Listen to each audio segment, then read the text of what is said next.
Səməd ağa vaxtı ilə keçənlər əyləşib başda knyazlar bir tərəfdən gəlib əyləşdilər. Aradan bir xeyli keçmişdi, bir gürcü gözəli, hansı ki o padişahlıqda işləyirdi, katibə vəzifəsində məclisə dəvət olunmuşdu. Gəldi məclisin şirin vaxtı, məclisə daxil oldu. Hərə bir tərəfdən öz dillərində təklif elədilər, buyurun əyləşin, buyurun əyləşin.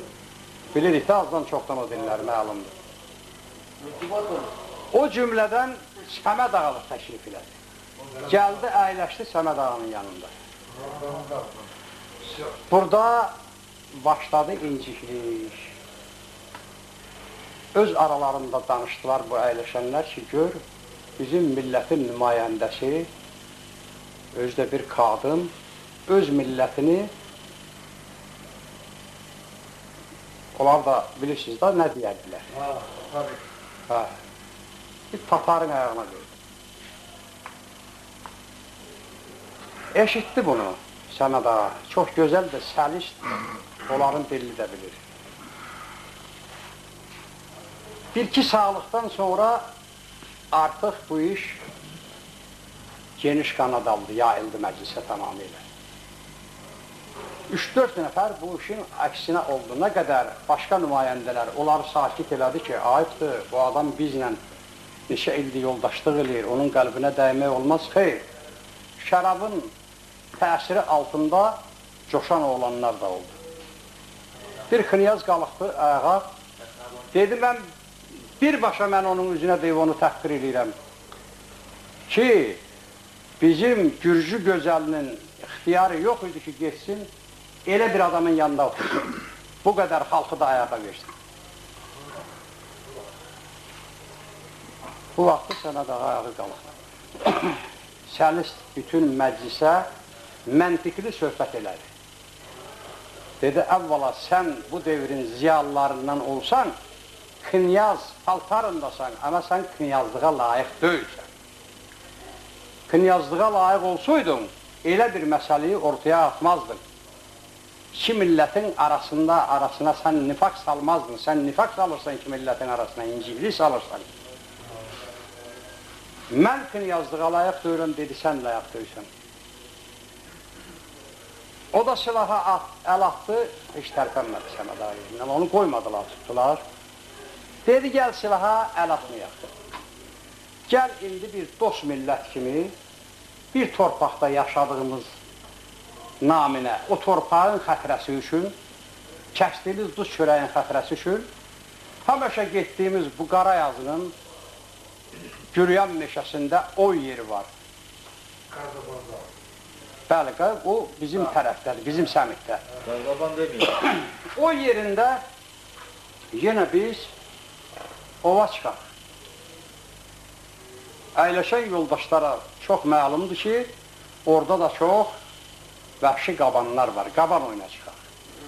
Amma o bərələrə mən özüm təyin edəcəm. Sənin özün də hansı bərədə durmaq istəyirsən, mən onu icazə verirəm sana. Yoldaşsız tək-bətək duracaq. Mən bilirəm hansı bərədən o ov gələcəksə də. Sən yalın qılınc, başqa silahsız, əlində qılınc, o gələn ova dov gəldin, ona dov gəldin, ona üstün gəldin, onu qılıncla parçaladın, sən knyazlığa da layiqsən, bu millətin oğlu olmağına da layiqsən, sənə heç bir sözüm yoxdur və bu gün sən işlətdiyin kəlmələr yerində işlənir. Bu güclü gözəli səhv edir bunda. Xeyr, özünü göstərməsən bir yiğit kimi, bir knyaz kimi. Onda mənim dediyim yerini almalıdır.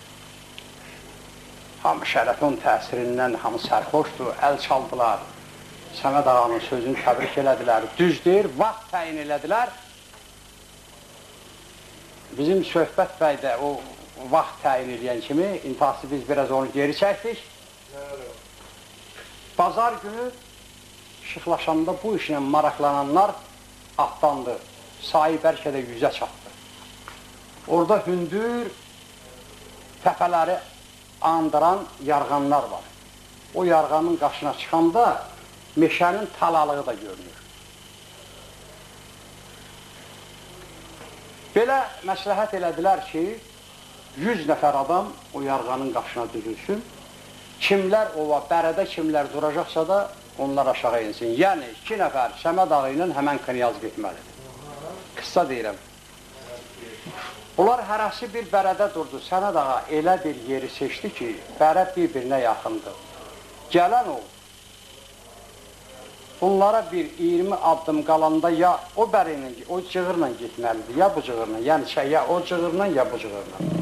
Kəhlimdir, cadadır, izdir. Ya o tərəflə gedəcək, ya bu bəri tərəflə. Təsəvvür edin ki, tamaşaçılar oradan baxır hündür yerdən, aşağıda talalıq görünür, 2 nəfər də dayanır.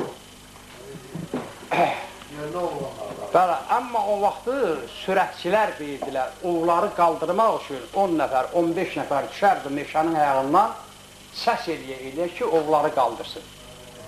Qalxan ovda məlum, aşıq, söhbəti də yadında saxlar.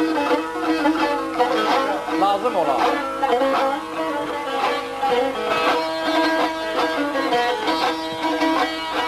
Dedi Səməd bəylə ailələ işləydin seyrinə vardım bu diyar gəzən əfəndim.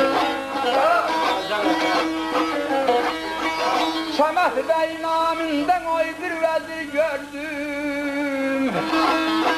Vəsmini qaldıran sallan əfəndim. Aman əfəndim.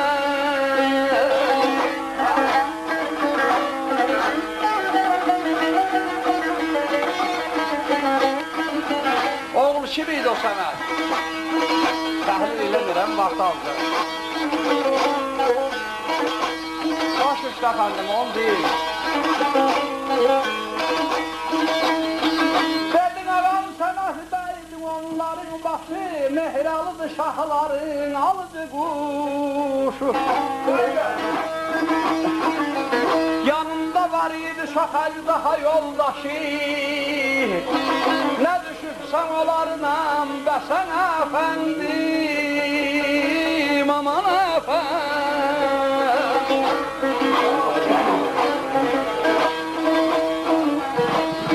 Ha mehralıdır şahların alıcı quşu.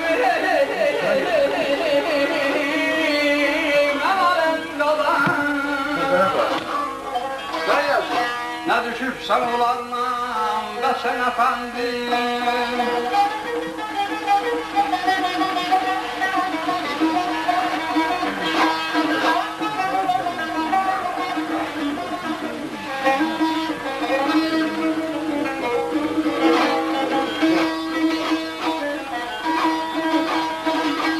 Dedi onlar kimiydi, hardan gelmişti, onlara ne olmuştu, niye gelibler, aşır. Onları gönderdiler Sibir eline, çok belalar geldi onlar sərinə. Hökmünə divan kəsillər qılış zoruna, düşüblər aləmdə səsə əfəndim. Dedi ay aşıq, aşıq dilin yürək olar deyiblər, doğrudur. Aləmdə səsə düşmək üçün gərək elə qəhrəmanlıq, igidlik göstərəsən ki, aləmdə səsə düşəsən, onlar neyliyiblər ki? Baş üstə əfəndim, onu da deyərəm.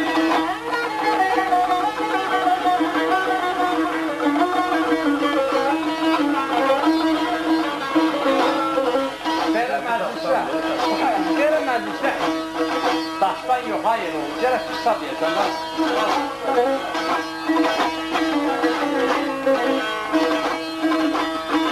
Dedi al Osman elindən ayağa meytalan saldılar, Calalı kürdünə qılış çaldılar. İran ölkəsindən öyxara caldılar, şahı da qoydular. Ya sən əfəndim ay aman. Dedi aşıq, burada məsəl səhifim var. Dedi nə? Dedi bu qədər ki, bunları tərif edirsən. Özün də deyirsən 18 nəfər idi deyildi. Bax, bizim bir alayın qorxusundan qaçdılar, bir qurğuşunu da yapa bilmədilər. Dedi, əfəndim, onun da səbəbi var. Nədir oğlunun səbəbi? Dedi, deyil.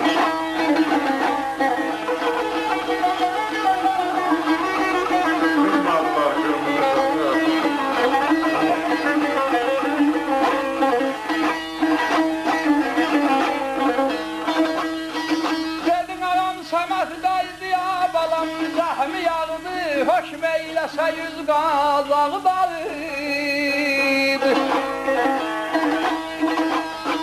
Sarı qazaqdan onlar üçün yağdı, qıymadılar qırmızı Həsən əfəndi, aman əfəndi.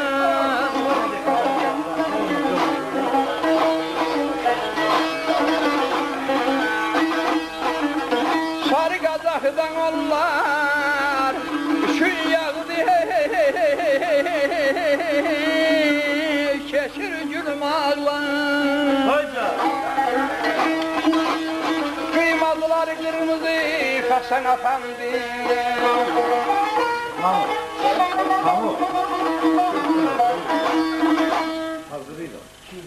Səməd bəy deyilən bir zəhm yağıdır, hökm eyləsə yüz qazağı dağıdır. Sarı qazaqda onlar üçün yağıdır, qıymadılar qırmızı Həsən əfəndi.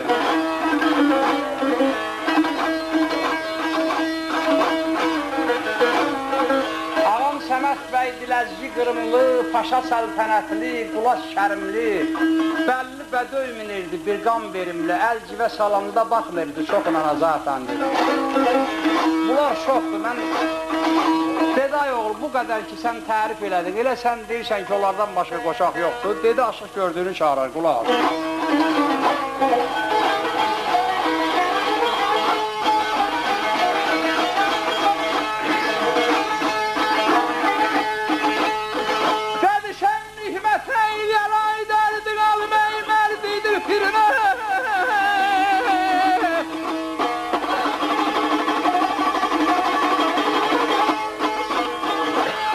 Hadi ondan nefes alma oldu. Heç namərdə verməz onlar sürə.